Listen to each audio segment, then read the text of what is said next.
Imaginem só a cena. Do nada, o alarme de um prédio gigantesco dispara. Aquele som altíssimo, luzes de emergência piscando sem parar, e instintivamente o coração da gente já bate mais rápido, não é mesmo? Mas nos bastidores existe um grupo de profissionais para quem esse barulho ensurdecedor não significa pânico de jeito nenhum. Na verdade, significa a ativação instantânea de uma das tarefas mais críticas, vitais e milimetricamente calculadas que existem. Nesta nossa explanação de hoje, a gente vai mergulhar fundo nos bastidores desse momento de alta tensão. Vamos desvendar o protocolo exato que um bombeiro civil segue quando um alarme é acionado, mais especificamente aquele procedimento rigorosíssimo conhecido como Código Vermelho 2. E já adianto, não se trata de simplesmente sair correndo com um extintor na mão. É um sistema extremamente inteligente, muito focado em investigação, agilidade do bombeiro e, acima de tudo, na proteção da vida. Então, fica a pergunta: o que realmente acontece nos primeiros segundos após um alarme de incêndio soar? Essa é uma questão muito fascinante. A resposta imediata da equipe dita literalmente a segurança de absolutamente todas as pessoas que estão no prédio. A grande diferença entre uma evacuação super segura e o caos total muitas vezes está exatamente na forma como esses profissionais reagem naqueles instantes cruciais. É um equilíbrio incrível entre a urgência de uma possível tragédia e a necessidade inegociável de manter a ordem. E essa resposta super calculada que a gente vai analisar agora. Bom, vamos dar uma olhada rápida no nosso roteiro para entender como tudo isso funciona. Nós vamos acompanhar o bombeiro em 4 etapas cronológicas e exatas. 1. O alarme toca. 2. A agilidade e o deslocamento seguro. 3. A verificação, para saber se é real ou falso. E 4. As ações pós-verificação. Começando pela etapa 1, o alarme toca. É aqui que o cronômetro começa a rodar. Mas diferente do que a gente pode pensar, para a equipe de resposta, o primeiro momento não é correndo pelos corredores, e sim no coração tecnológico de toda a operação, a central de monitoramento. Para ficar mais claro, aqui temos o panorama completo do Código Vermelho 2. É super importante ter esse mapa mental em mente. O protocolo é um fluxo ininterrupto, sabe? Começa no recebimento, vai para o deslocamento, chega no clímax da verificação e termina nas ações pós-verificação. É uma engrenagem onde cada segundo conta, e pular qualquer uma dessas fases simplesmente não é uma opção viável. E sabe o que é interessante? O impulso natural de qualquer ser humano ao ouvir um alarme é correr na mesma hora para ver o que está acontecendo. Mas o protocolo exige inteligência antes da força. O primeiro passo, que é totalmente negociável, é bater o olho no painel de alarme lá na central. O objetivo? Identificar com uma precisão cirúrgica qual laço ou qual ponto específico do prédio foi acionado. A informação é a arma número 1 do bombeiro civil. Sem saber a localização exata, qualquer corrida rápida é completamente inútil. A agilidade real sempre começa com a direção certa. E quando o destino já é conhecido, a gente entra na segunda fase, a agilidade e o deslocamento seguro. Aqui a gente vê a maior demonstração do preparo desses profissionais, porque é onde a necessidade extrema de correr se choca de frente com a exigência absoluta de manter a calma. A movimentação começa, mas o bombeiro nunca sai de mãos abanando.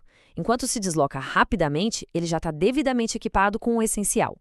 Rádio na mão para comunicação o tempo todo, lanterna pronta para iluminar ambientes que podem estar cheios de fumaça e outros equipamentos táticos. Pegar tudo isso tem que ser um movimento muito fluido, quase automático, para garantir que eles cheguem não só rápido, mas 100% prontos para agir.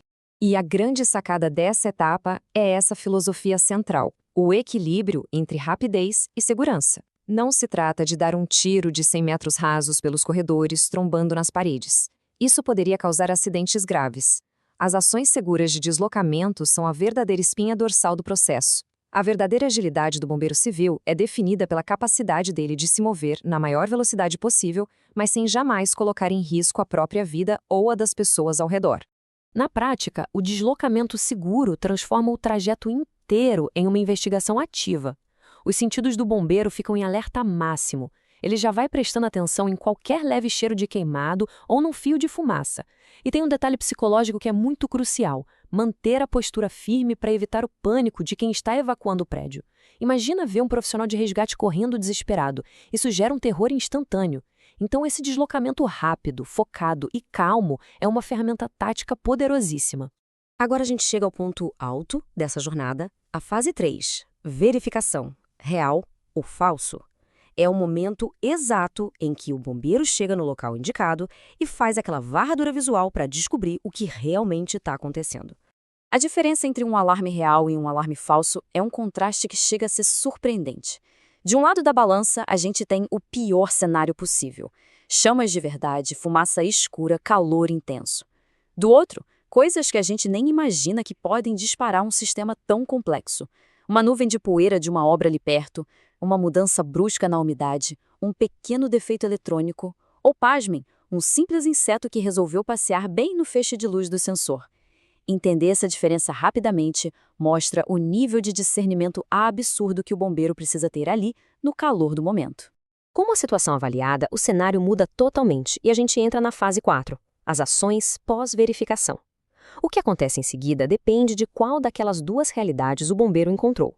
O procedimento se bifurca aqui. Se for um incêndio real, a resposta é de combate imediato. Eles iniciam um plano de trabalho, acionam as outras equipes de apoio e tem uma regra de ouro fantástica. Só avança um bombeiro civil por posto, garantindo que nenhum outro local do complexo fique sem proteção, a não ser que o coordenador mande. É pura estratégia.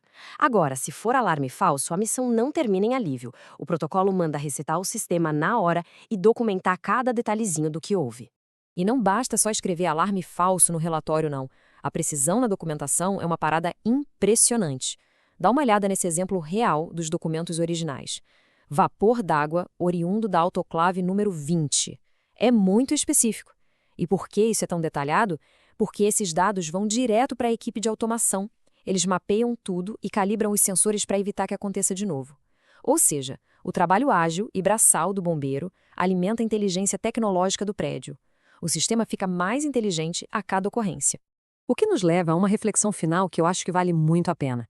Depois de entender toda essa complexidade, a incrível agilidade do bombeiro, as ações seguras de deslocamento e como eles identificam a diferença entre uma poeira inofensiva e um fogo real, como isso muda a perspectiva da próxima vez que um alarme tocar? Em vez de ser só um barulho incômodo, dá para visualizar toda essa engrenagem humana e tática ativando o Código Vermelho 2. Eles correm contra o relógio, avaliam os riscos, protegem a todos e ainda deixam um prédio mais seguro para o futuro. Saber disso tudo faz a gente se sentir não só mais bem informado, mas com certeza muito mais seguro. Até a próxima!